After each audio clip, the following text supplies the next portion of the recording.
السلام عليكم ورحمة الله وبركاته. كيفكم؟ أخباركم؟ شو عاملين؟ اليوم حنعمل مية دقة أو جمية، وكمان يسموه بالإدام الأحمر.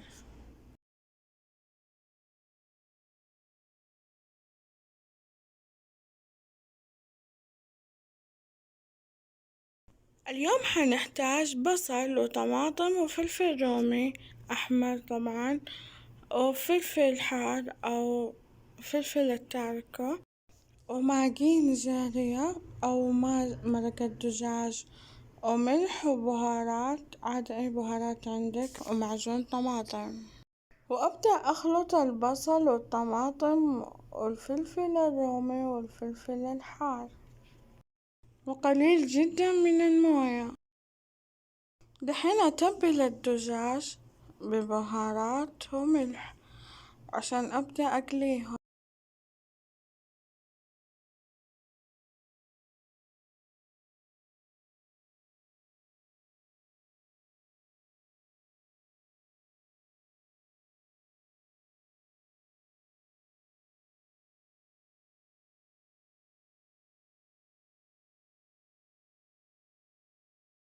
إذا حابة تخلي الدجاج بجلده عادي، بس أنا عن نفسي ما أحب فطلعت الجلد.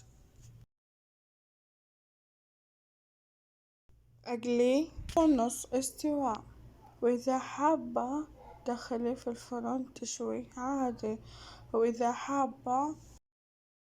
حابة تسلقيه كمان عادي. أهم شي إنك تطبخيه شوية، و...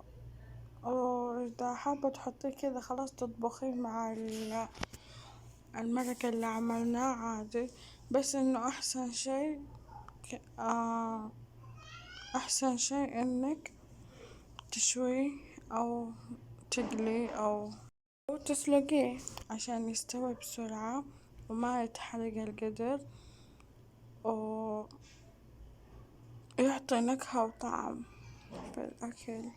وأصلا هذه الطريقة الأصلية لهذا الإدام. طبعا هذا بالنسبة للدجاج أو السمك. وإذا حابة تعملي لحم لازم تسلقيه أو تشويه عشان اللحم ما يستوي بسرعة.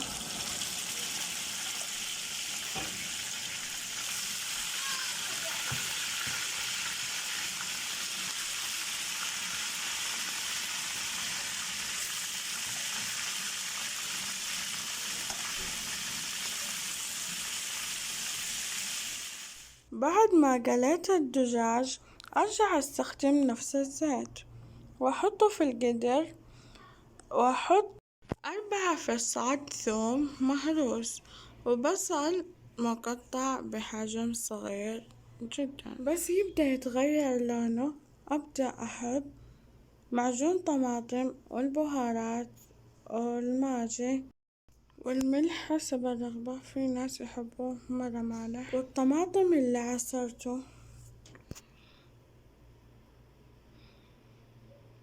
وأخليه يتسبك ألين يصير مرة ثقيل. بعدين أحط الدجاج.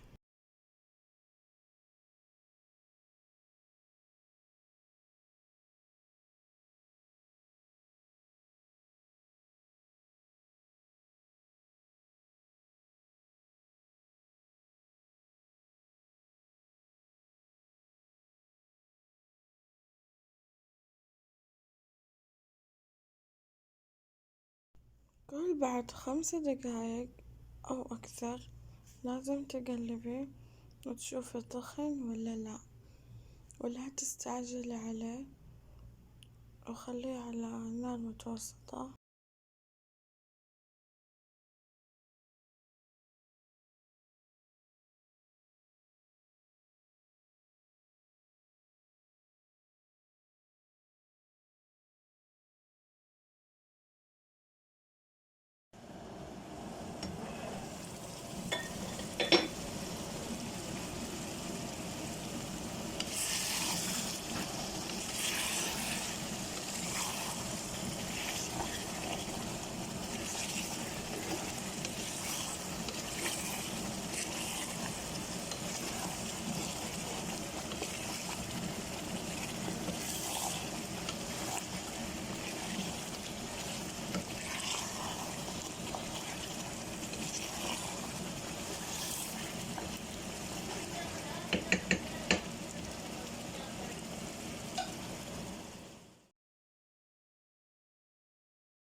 لا تنسوا تشتركوا في القناة وتفعلوا الجرس وتكتبوا لي كومنت حلو يسعدني، وإذا عندكم أي ملاحظة عادي اكتبوا لي، وإذا حابين طبخة معينة عادي أعمل لكم الطبخة وأنزلها إن شاء الله. ولا تنسوا الإعجاب، وإذا حابين تنسخوا الرابط وتنشروا لأهلكم وصحباتكم وكل اللي تحبوهم. أنا أكون شاكرة لكم وتعم الفائدة للجميع. شكرا.